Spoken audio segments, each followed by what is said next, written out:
Y el duende del agua quería que nos bañáramos y la Sabrina dijo que no. El David dijo, Andrea, le voy a decir a la mamá y al papá que andas tomando freezer. No, al revés, ella dijo eso. Pepe dijo, Sabrina, tengo 1 kilo de pija. Y ella dijo, no, son menos de 200 gramos. Y la Curona dijo, ¿qué 200 gramos? No deben ser ni 50. Pues, 5 los huevos.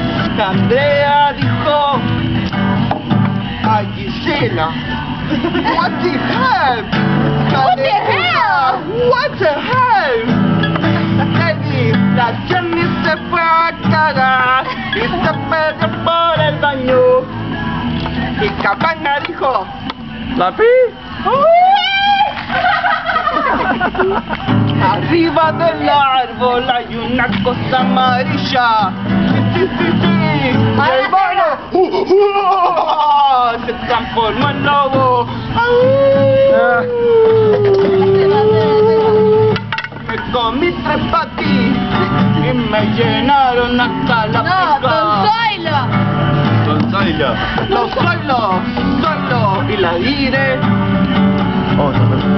¿Qué pasó con la Ire? Eso Que le está pido espectacular. más para Está espectacular. subirle al Facebook. No, nena. Facebook. No vaya a etiquetar esto porque te recago remil a fuego. Vamos a tocar la palabra así.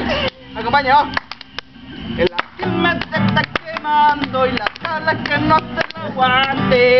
El internet que no gire y el porrón tampoco. Dale, porro, Y vas a esa usar a la Andrea, no lo tires a la Andrea. hicieron Allá, allá. Se pisaron, La salieron Andrea. pollitos, gallinas. A la Sabrina Porrón.